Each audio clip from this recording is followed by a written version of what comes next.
ওরে বান্দা আমি আল্লাহ কেমন দয়ার আল্লাহ জানো লা তাখুযুহু সিনাতু ওয়ালা নাউম আমি আল্লাহ দয়ার এমন আল্লাহ আমি আল্লাহর কোনো ঘুম নাই কোনো তন্দ্রা নাই কোনো জিমানিও নাই ওরে বান্দা আমি আল্লাহ কেমন আল্লাহ জানো রাতের গভীরে লঞ্চল দিতে সমুদ্রের মধ্যে নদীর মধ্যে হঠাৎ তুফান এসে গেছে ওই মুহূর্তে কেউ তোর সাহায্য করতে পারবে না আমি আল্লাহকে যদি আল্লাহ বলে ডাক দাও আমি আল্লাহর সঙ্গে সঙ্গে হাজির হয়ে যাই ওরে বান্দা ৩৬,০০০ কিলোমিটার উপরে বিমান চলতেছে সাহায্য করার কেউ নাই বিমান চলতেছে অন্তরে ভয় কি যেন হয়ে যায় আল্লাহ বলে বান্দা ওই মুহূর্ত যদি আমি আল্লাহকে ডাক দাও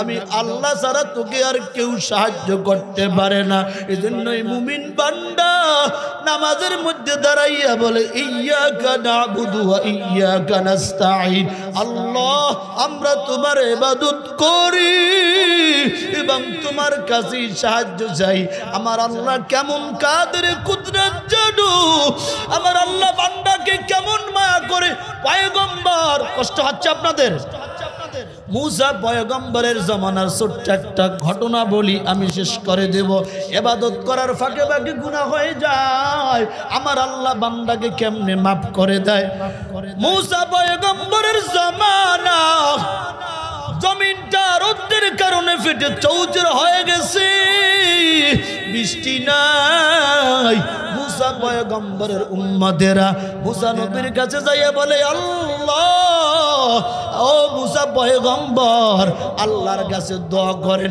আল্লাহ যেন আসমান থেকে বৃষ্টি নাজিল করে বৃষ্টি না হওয়ার কারণে জমিনটা ফেটে চৌচির হয়ে গেছে কোনো বৃষ্টি নাই মুসা পয়গম্বর আল্লাহর কাছে বললেন আল্লাহ আসমান থেকে বৃষ্টি দাও ও আল্লাহ তুমি বৃষ্টি না দেওয়ার কারণে জমিনটা ফেটে চৌচির হয়ে গেছি জমিনে কোনো ফসল হয় না আল্লাহ জানায় দেয় ও পয়গম্বর আমি আল্লাহ বৃষ্টি দিতে পারি আমার একটা শর্ত মানা লাগবে মুসা পয়গম্বর ডাক দিয়ে বলে আল্লাহ আপনার আবার কি শর্ত আছে আল্লাহ জানায় দেয় মুসা আসমান থেকে আমি আল্লাহ বৃষ্টি দেব শর্ত হলো তুমি তোমার উম্মত নিয়ে খোলা ময়দানে চলে যাবা খোলা ময়দানে গিয়ে 2 রাকাত সালাতুল ইস্তিসকার নামাজ পড়ে আমি আল্লাহর কাছে যদি দোয়া করো আমি আল্লাহ দোয়া কবুল করে আসমান থেকে বারের দান করব মুসা পয়গম্বর আল্লাহর এই নির্দেশ মানার জন্য উম্মত নিয়ে খোলা ময়দানে চলে গেছে খোলা ময়দানে যাইয়া উযু কইরা 2 রাকাত নামাজ পড়া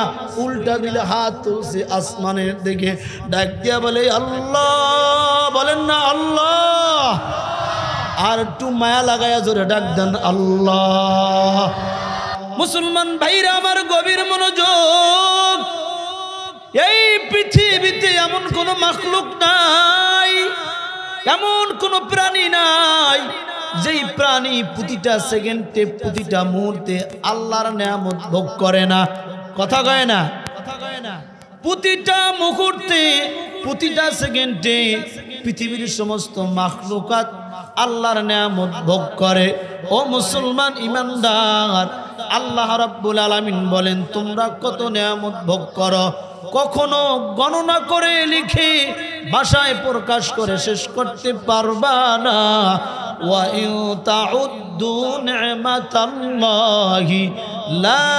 তুহসুহা আল্লাহ বলে আমি তোমাদেরকে এত এত পরিমাণ নিয়ামত দিয়েছি রে গোলাম কখনো নিয়ামতের শুকর আদায় করে শেষ করতে পারবি না এ মুসলমান ইমানদার কত নিয়ামত আপনি আমি যদি আপনার আমার শরীরের দিকে তাকাই অথবা একটু গভীরভাবে চিন্তা করি, আপনি আমি এখন তো সাধারণ বৃষ্টির মধ্যে সামিয়ানা আছে, কোরআন শোনার জন্য, বয়ান শোনার জন্য বসে আছি, কিন্তু ঠিক এই মুহূর্তে আপনার আমার মতো শত শত মানুষ ঢাকা মেডিকেলে অসুস্থ অবস্থায় আছে না নাই? এই মুহূর্তে যদি মহাকালী পঙ্গু হাসপাতালের যাও রে মুসলমান, কত মানুষ হাতে ব্যান্ডেজ, পায়ে ব্যান্ডেজ, মাথায় ব্যান্ডেজ, বিভিন্ন আক্রান্ত হয়ে হাত পাও ভাঙ্গা হসপিটালে ভর্তি আছে না নাই? ওরে মুসলমান, ক্যান্সার হসপিটালে যাও, যাইয়া দেখবা কত মানুষ মৃত্যুর দুয়ারে বসে রয়েছে, কেউ শুয়ে রয়েছে, মাঝে মাঝে চক্ষু খোলে আবার মাঝে মাঝে বন্ধ করে। আমি জানতে চাই আছে না নাই? আল্লাহ যদি আপনাকে আমাকে এই মাহফিলের ময়দানে না রাখার চিন্তা কইরা হাসপাতালের বেডে শোয়ানোর চিন্তা করতেন, কত সময় লাগতো? কি বলেন, কত সময় লাগতো? শুধু তাই নয় মুসলমান, ভালো করে চিন্তা করবেন। আল্লাহ বলেছে ওয়াইন তাউদ্দু নি'মাতাল্লাহি লা তুহসুহা। ও মুসলমান, কত নেয়ামতের শুকর আদায় করবি? তাকায়া দেখ, তোমার আমার সামনে কত আল্লাহর বান্দারা মায়ের পেট থেকে জন্ম নিয়েছে, দুটো চক্ষু নাই, আছে না নাই? মায়ের পেট থেকে জন্ম নিয়েছে বুবা, 30-35 বছর বয়স, আজও পর্যন্ত মাকে জিহ্বা লড়াইয়া মা বলে ডাক দিতে পারে নাই। কতক্ষণ? মায়ের পেট থেকে জন্ম নিয়েছে অন্ধ, যেই মা তাকে গর্ভে ধারণ করেছে ওই মা তো চক্ষু দিয়া কোনোদিন দেখতে পারে নাই। আমি জানতে চাই, আপনাকে আমাকে সুস্থ শরীরে এখনো পর্যন্ত নিয়ামত দিয়া বাঁচায়া রাখছেন কে? চক্ষু আছে তো চক্ষের কদর নাই, হাত আছে তো হাতের কদর নাই। ও মুসলমান, শুধু অঙ্গহীন করে ক্ষান্ত নাই, আপনার আমার মতো অনেক মানুষ গতকালকে জীবিত ছিল, এই মুহূর্তে আজকে এই মুহূর্তে আপনার আমার মতো অনেক মানুষ কবরস্থানের বাসিন্দা হয়ে গেছে। কথাগণ, এই জন্য মুসলমান ঈমান বাড়ানোর জন্য মাঝে মাঝে কবরস্থানে যাইবেন, মাঝে মাঝে যে মানুষগুলো অঙ্গহীন, বোবা, কানা, খোরা, ল্যাংরা, এদের সাথে কথা বলবেন, দেখবেন আপনাকে আমার আল্লাহ কত সুস্থ রেখেছেন। মাঝে মধ্যে পঙ্গু যারা, তাদের সাথে কথা বলবেন। কোনদিন বলছেন কিনা আমি জানি না, আমি একজন দুটো হাত নাই একজন আল্লাহর বান্দা যুবকের সাথে আমার কথা বলার সুযোগ হয়েছিল, গাড়িতে যাইতেছিলাম, যুবক ফুটান্ত গোলাপের মতো চেহারা, তাকায় দেখি দুটো হাত নাই। আমি জিজ্ঞাসা করলাম, যুবক তোমার যে দুটো হাত নাই, হাত দুটা কি জন্ম থেকেই নাই নাকি কোনো কারণে হাত পড়ে গেছে? প্রশ্ন করতে দেরি হয়, আল্লাহর বান্দার চক্ষু বেয়ে পানি পড়তে আর দেরি করে নাই। ডাক দিলাম, যুবক কান্না করতে বলি নাই, হাতের কথা প্রশ্ন করার সঙ্গে সঙ্গে কেন কান্না করো? আল্লাহর বান্দা যুবক ডাক দেয়া বলে, হুজুর মায়ের পেট থেকে জন্ম নিয়েছিলাম দুটো হাত দিয়া, কিন্তু ভাগ্যের নির্মম পরিহাস, স্কুলে গিয়েছি বন্ধু বান্ধবের সাথে খেলার জন্য, স্কুলের ছাদে উঠেছি, ওই ছাদের পাশে বড় কারেন্টের তারের লাইন, খেলতে খেলতে আমার হাতটা কারেন্টের তারের সাথে বেজে যায়, অমনি আমার হাত দুইটা পুড়ে যায়। ওদিন থেকে আমি হাতবিহীন হয়ে গেলাম। জিজ্ঞাসা করলাম, যুবক তোমার তো খাবার প্রয়োজন হয়, হাত নাই তো কেমনে খাও? প্রশ্ন করার সঙ্গে সঙ্গে আল্লাহর বান্দার কান্না আরো বেড়ে যায়। ডাকতে বলে, হুজুর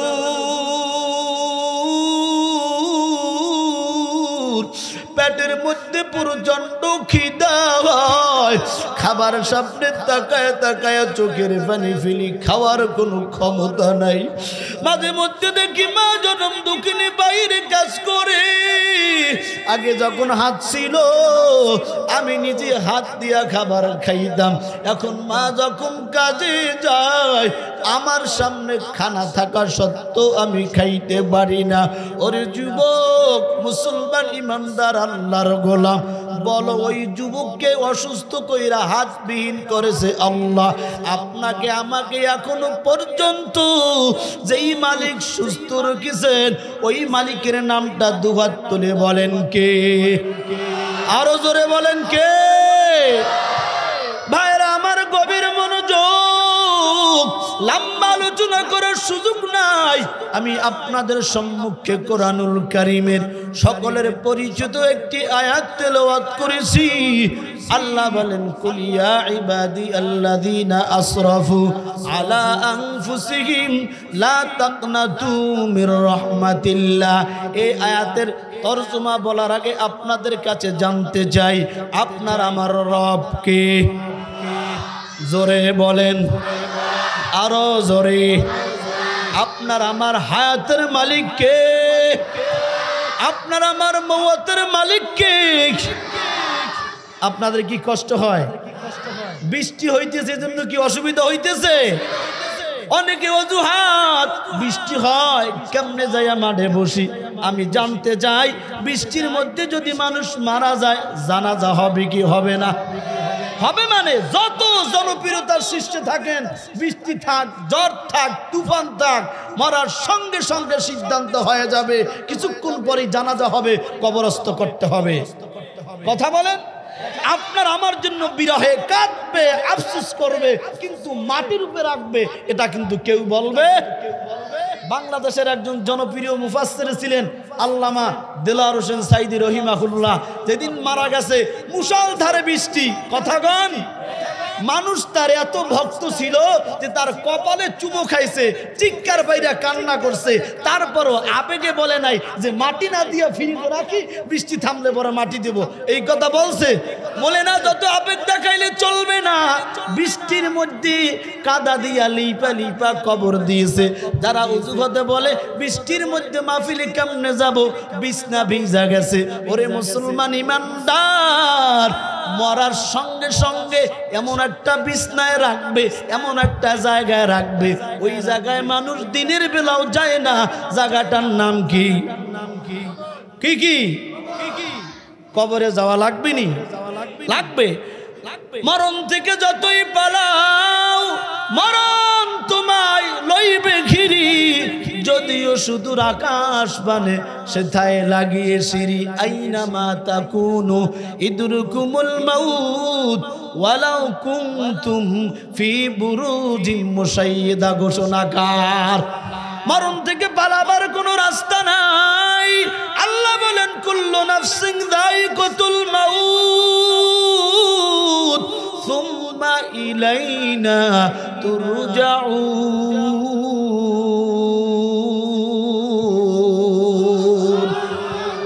নাস্তিক, মুরতাদ, বেঈমানের গোষ্ঠী সব আয়াত অস্বীকার করতে পারে, কিন্তু মরণের আয়াতকে অস্বীকার করতে পারে না। জন্মর তারিখ জানা আছে, মৃত্যুর তারিখ জানা নাই, ঠিক না বা ঠিক? আল্লাহ বলছে বান্দা জন্মগ্রহণ করার সঙ্গে সঙ্গে মৃত্যুর টাইম নির্ধারিত আমি আল্লাহ তাআলা করে দিয়েছি। বান্দা কখন মরবি, কোন অবস্থায় মরবি, দিনে মরবি না রাত্রে মরবি, যুবক অবস্থায় মারা যাবি না বৃদ্ধ হয়ে মারা যাবি, ক্যান্সার হয়ে মারা যাবি না গাড়ি অ্যাক্সিডেন্টে মারা যাবি, না ঠাড়া বইরা মরবি, না পানির মধ্যে মরবি, না বিমান ধ্বংস হয়ে মারা যাবি, কেউ জানে না। যিনি জানে তার নাম জোরে বলো কে? নারে তাকবীর। মারা যাব ঠিক, তবে কখন, কোথায়, কোন অবস্থায় কেউ জানে না। যিনি জানে তিনি কে? এত মরণ চোখের সামনে হয়, তারপরও কিন্তু আপনার আমার হুঁশ আসে না। এ মুসলমান ইমানদার আল্লাহর গোলাম, মরণের কোনো সময় নাই। দেখবেন আমরা বলি অকালে মৃত্যু হয়, মৃত্যুর কোনো কালই নাই। এই যে 2-1 দিন আগে বিশ্বজয়ী হাফেজ হাফেজ সাইফুর রহমান তাকি 3 বার বিশ্ব চ্যাম্পিয়ন করেছে, কিন্তু মৃত্যুর কোলে ঢলে পড়েছে। বাবার সুন্দর এমন বক্তব্য, বাবা কয় আমার মনের মধ্যে কোনো কষ্ট নাই। আমার 4 সন্তান হওয়ার পরে 5ম নম্বর সন্তান হলো হাফেজ তাকি। ওকে তো আল্লাহ আমাকে নাও দিতে পারতো, যেহেতু আল্লাহ দিয়েছে আমি 5ম সন্তানের বাবা হয়েছি, আমার মনে কোনো কষ্ট নাই। আমি তাকে সাদা কাপড়ে পেঁচাইয়া জান্নাতে নিয়ে যাওয়ার জন্য রেডি হয়ে আনছি। আল্লাহু আকবার। কিন্তু নিয়ম ছিল বাবার ক্লাস কাঁদিনিয়া সন্তান কবরে যাবে, কিন্তু মালিকের ফয়সালা মানতে হবে, কোনো সাধ্য নাই। কয়েকদিন আগে গত মাসের 25 তারিখের ঘটনা বলি। আমার আপন ভাতিজা 17 বছর মাত্র বয়স। কেন বলতেছি যুবক, এখনো যারা রাস্তাঘাটে ঘোরাফেরা করতেছেন, বৃষ্টির অজুহাত দেখাইতেছেন, এই মাহফিল আর কিছুক্ষণ পরে থাকবে না, কিন্তু তুমি আর আমি আগামী বছর থাকবো কি থাকবো না, এটাও কিন্তু প্রশ্নের ব্যাপার। আমার ভাতিজা ইমরান নামের ছেলেটা 17 বছরের যুবক, কাজ করতো ঢাকা কেরানীগঞ্জ। সকালবেলা গেছে কাজ করতে, 3 তলা থেকে পরে সাথে সাথে ইন্তেকাল করেছে। আমার কাছে যখন ফোন আসে চিন্তা করলাম, হায় হায় কি অবস্থা, ও যে মারা যাবে কখনো চিন্তাও করা যায় না। একটা জিনিস খেয়াল করেছি, ভাতিজা মরার পর আপন মানুষের জানাজা খুব কম পড়ানো হয়েছে। কারণ কি জানো, মা ছোটবেলা দুনিয়া থেকে বিদায় হয়ে গেছে, বাবাও বিদায় হয়ে গেছে। ভাতিজার জানাজার সামনে যখন দাঁড়াইলাম, এমন কোন মানুষ নাই চোখের পানি পড়ে নাই। আর চিন্তা করলাম ভাতিজা তো চলে গেছে, আমরাও তো একই পথের প্রতীক। আপনাদের কাছে দোয়া চাই, আল্লাহ যেন ভাতিজা যাও আমাদের তামাম পৃথিবীর সমস্ত মুসলমানের কবর জান্নাতের বাগান বানায় দেয়। জোরে কোন আমিন, আরো জোরে। আপনাদের কি কষ্ট হয়?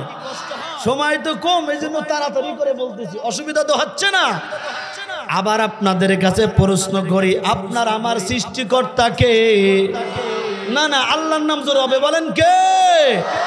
নারে তাকবীর। মুসলমানের কোনো কামান নাই, বিমান নাই, মুসলমানের ইমানি শক্তি। নারে তাকবীর, আল্লাহু আকবারের আওয়াজ যেখানে দেয় ওখানে নাস্তিক, মুরতাদ, বিদআতি, ভণ্ড পালাইতে বাধ্য হয়। ঠিক না ঠিক? কিন্তু এমন একটা সময় ছিল বাংলাদেশে নারে তাকবীর আল্লাহু আকবারের ধ্বনি দেওয়া যায় নাই, জঙ্গি জঙ্গি বলছে, কিন্তু আজকে আর সেই জঙ্গির খেলা শেষ হয়ে গেছে। ঠিক না ঠিক? তারপরে কিন্তু আমরা পরিপূর্ণ স্বাধীন হতে পারে নাই। এখনো কিন্তু আমাদের মধ্যে এই স্বাধীন বাংলাদেশও কিছু গাফটি মেরা মুনাফিক আছে, যারা ইসকনের সাথে হাতাহাত করে বাংলাদেশকে বিক্রির পায়তারা করতেছে। কথা বলেন ঠিক না বা ঠিক? কয়েকদিন আগে এক হিন্দু ছেলে কোরআনকে লাথি মারছে, সারা বাংলাদেশে মানববন্ধন হয়েছে। কি বলেন, হয়েছে কি হয় নাই? আমরা মানববন্ধন করছি, ওলামায়ে কেরাম গরম গরম বক্তব্য দিয়েছে, আমারও বক্তব্য দেওয়ার সুযোগ হয়েছিল। আমি বলেছিলাম, এই গরম গরম বক্তব্য দিয়া কোনোদিন বাংলার আদালতে কোরআন সুন্নাহ বিপক্ষে যারা কথা বলে, ইসলামের বিরুদ্ধে যারা কথা বলে, তাদের বিচার হবে না। অতীতে হয় নাই, বর্তমানে হবে না, ভবিষ্যতে হবে না। কারণ বাংলাদেশ যারা পরিচালনা করে অধিকাংশই নাস্তিক, মুরতাদ, ইহুদিদের দালাল। এই কথা যখন বলেছি, অনেক মানুষ আমার দিকে তাকিয়ে রয়েছে। আমি বললাম, হ্যাঁ, বাংলার জমিনে কোনোদিন নাস্তিক, মুরতাদ, ইসলামের বিরুদ্ধে, কোরআনের বিরুদ্ধে, মুসলমানের বিরুদ্ধে, মাদ্রাসার বিরুদ্ধে কথা বলার সাহস তো পাবেই না।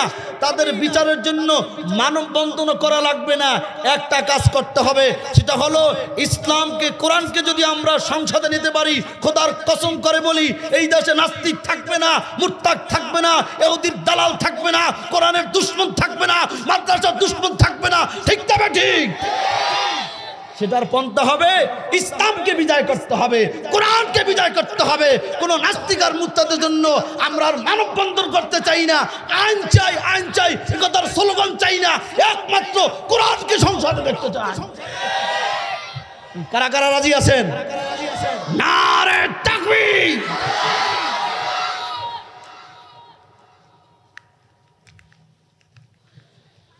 ভাই খোলা হতো জানা ব্যাপার।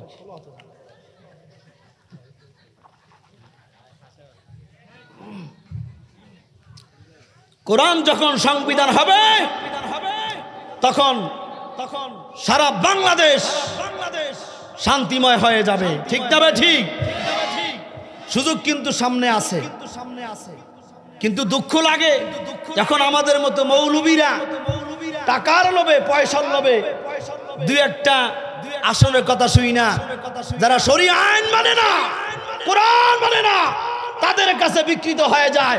এরা এই জাতির চিহ্নিত মুনাফিক, এদেরকে বয়কট করতে হবে। এই নামদারি মৌলবী মুনাফিক টুপিওয়ালা পাগড়িওয়ালা আমরা দেখতে চাই না। ঠিক তবে ঠিক। আল্লাহ আমাদের বোঝার তৌফিক দান করেন। ভাইরা আমার, আবার প্রশ্ন করি, আপনার আমার রব কে? আল্লাহ তাআলা আপনার আমার রব। সৃষ্টি করেছেন কেন?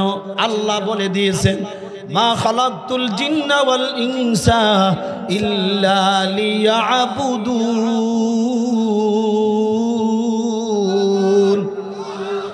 আল্লাহ বলে, মানুষ এবং জিন এ দুটো জাতি বানাইছি আমি আল্লাহ আমার ইবাদতের জন্য। ইবাদত চলবে কার? কোনো মাজার পূজা চলবে না, পীর পূজা চলবে না, কোনো মাজারকে সিজদা দেওয়া যাবে না, কোনো পীরকে সিজদা দেওয়া যাবে না। সিজদা পাবে একজনই, তিনি কে?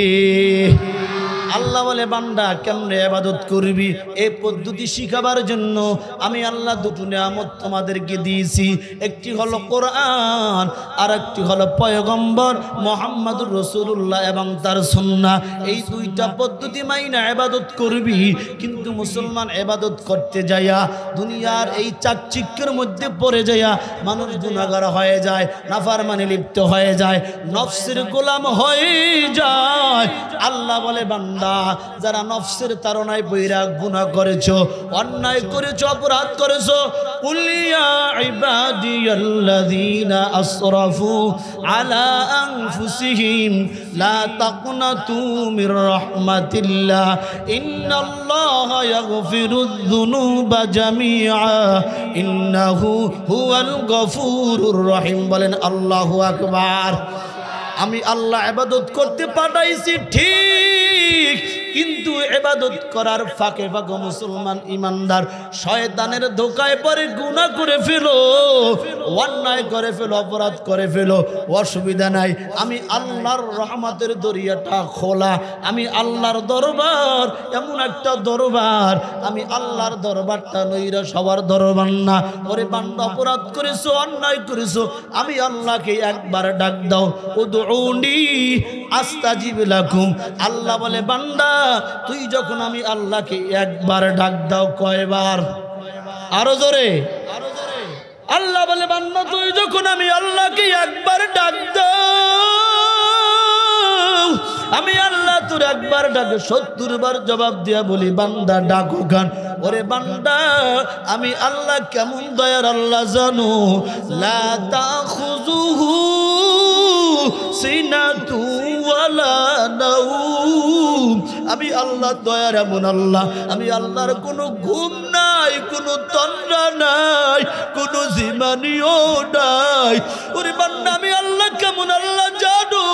রাতের গভীরে লঞ্চ চলতেছে সমুদ্রের মধ্যে, নদীর মধ্যে, হঠাৎ তুফান এসে গেছে। ওই মুহূর্তে কেউ তোর সাহায্য করতে পারবে না। আমি আল্লাহকে যদি আল্লাহ বলে ডাক দাও, আমি আল্লাহর সঙ্গে সঙ্গে হাজির হয়ে যাই। ওরে বান্দা, 36,000 কিলোমিটার উপরে বিমান চলতেছে, সাহায্য করার কেউ নাই। বিমান চলতেছে, অন্তরে ভয় কি যেন হয়ে যায়। আল্লাহ বলে, বান্দা ওই মুহূর্ত যদি আমি আল্লাহকে ডাক দাও, আমি আল্লাহ ছাড়া তোকে আর কেউ সাহায্য করতে পারে না। এজন্যই মুমিন বান্দা নামাজের মধ্যে দাঁড়াইয়া বলে, ইয়্যাকা না'বুদু ওয়া ইয়্যাকা নাস্তাঈন। আল্লাহ, আমরা তোমার ইবাদত করি এবং তোমার কাছে সাহায্য চাই। আমার আল্লাহ কেমন কাদের কুদরত জানো। আমার আল্লাহ বান্দাকে কেমন মায়া করে। পয়গম্বর, কষ্ট হচ্ছে আপনাদের? মুসা পয়গম্বরের জমানার ছোট্ট একটা ঘটনা বলি, আমি শেষ করে দেব। ইবাদত করার ফাঁকে ফাঁকে গুনাহ হয়ে যায়, আমার আল্লাহ বান্দাকে কেমনে মাফ করে দেয়। মুসা পয়গম্বরের জমানা জমিনটা রোদের কারণে ফেটে চৌচির হয়ে গেছে, বৃষ্টি নাই। মুসা পয়গম্বরের উম্মতেরা মুসা নবীর কাছে যাইয়া বলে, আল্লাহ, ও মুসা পয়গম্বর, আল্লাহর কাছে দোয়া করেন আল্লাহ যেন আসমান থেকে বৃষ্টি নাজিল করে। বৃষ্টি না হওয়ার কারণে জমিনটা ফেটে চৌচির হয়ে গেছে, কোনো বৃষ্টি নাই। মুসা পয়গম্বর আল্লাহর কাছে বললেন, আল্লাহ, আসমান থেকে বৃষ্টি দাও। ও আল্লাহ, তুমি বৃষ্টি না দেওয়ার কারণে জমিনটা ফেটে চৌচির হয়ে গেছি, জমিনে কোনো ফসল হয় না। আল্লাহ জানায় দেয়, ও পয়গম্বর, আমি আল্লাহ বৃষ্টি দিতে পারি, আমার একটা শর্ত মানা লাগবে। মুসা পয়গম্বর ডাক দিয়ে বলে, আল্লাহ, আপনার আবার কি শর্ত আছে? আল্লাহ জানায় দেয়, মুসা, আসমান থেকে আমি আল্লাহ বৃষ্টি দেব, শর্ত হলো তুমি তোমার উম্মত নিয়ে খোলা ময়দানে চলে যাবা। খোলা ময়দানে গিয়া 2 রাকাত সালাতুল ইস্তিসকার নামাজ পড়ে আমি আল্লাহর কাছে যদি দোয়া করো, আমি আল্লাহ দোয়া কবুল করে আসমান থেকে বারের দান করব। মুসা পয়গম্বর আল্লাহর এই নির্দেশ মানার জন্য উম্মত নিয়ে খোলা ময়দানে চলে গেছে। খোলা ময়দানে যাইয়া উযু কইরা 2 রাকাত নামাজ পড়া উল্টা দিলে হাত তুলছে আসমানের দিকে, ডাক দিয়া বলে, আল্লাহ, বলেন না আল্লাহ, আর একটু মায়া লাগায়া জোরে ডাক দেন, আল্লাহ। আল্লাহ আমার রব, এই রবই আমার সব। ঠিক না ঠিক? আল্লাহ আমার রব, এই রবই আমার সব। দামে দামে তনু মনে তারি অনুভব। আল্লাহ আমার রব, বলেন আল্লাহ আমার রব।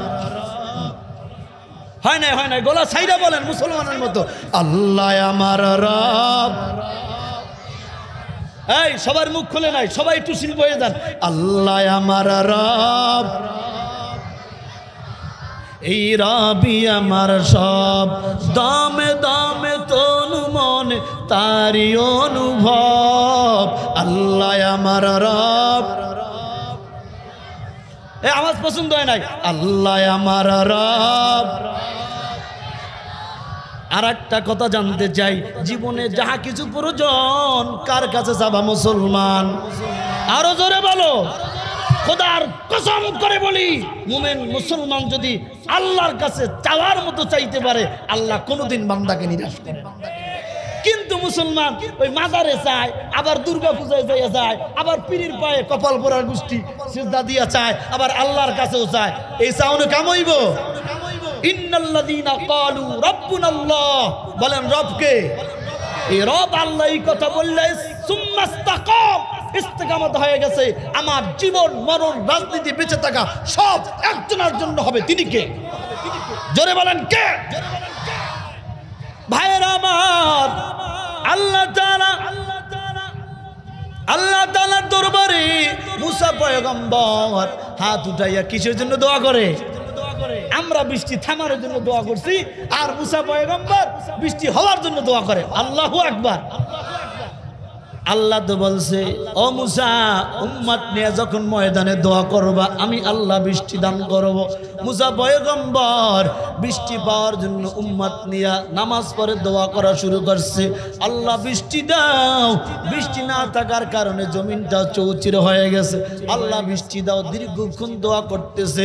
দোয়া করার পর আসমান থেকে আওয়াজ, ও মুসা দোয়া করতেই থাকো, আসমান থেকে বৃষ্টির ফয়সালা হবে না। মুসা কয়, আল্লাহ, ব্যাপারটা তো বুঝলাম না। আমার জাতির সামনে তুমি বেইজ্জতি করলা, তোমার কথা মতই তো আমি আমার উম্মত নিয়ে দোয়া করলাম, তুমি বৃষ্টি দেবা এই আশায়, কিন্তু তুমি ফলাফল জানায় দিলা দোয়া করলেও কাজ হবে না, বৃষ্টি দান করবা না। ব্যাপারটা কি? কারণটা কি? আমি কি জানতে পারি?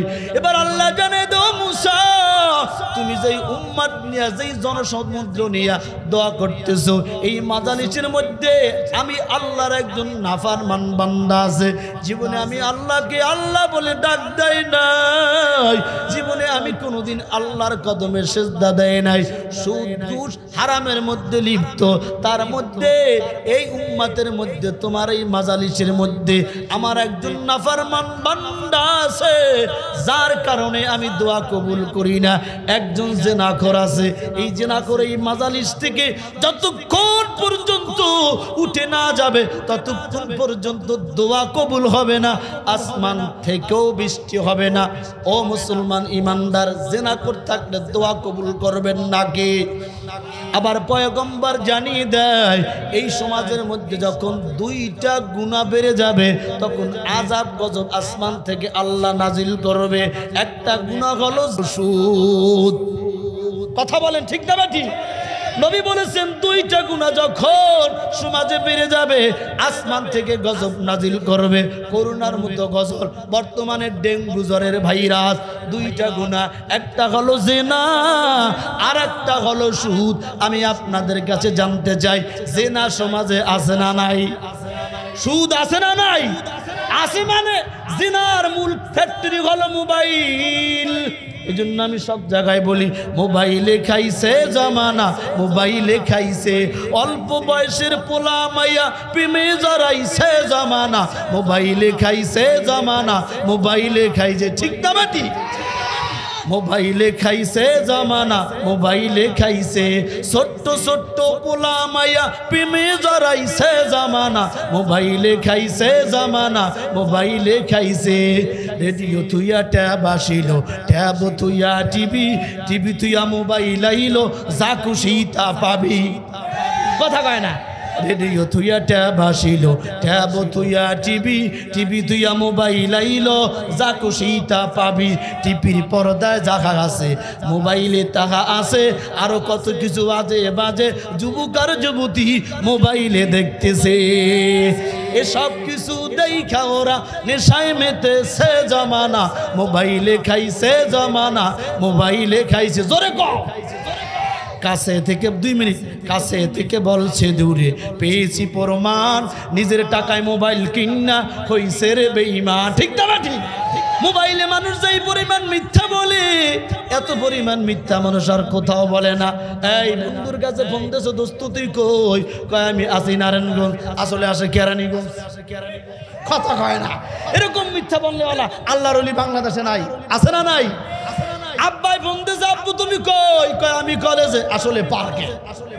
কি এরকম মিথ্যা বললে ওলা আল্লাহর ওলি আসেনি বাংলাদেশে? আল্লাহ আমাদের সবাইকে, বিশেষ করে যুবক আর যুবতীদেরকে মোবাইলের গজব থেকে হেফাজত করেন।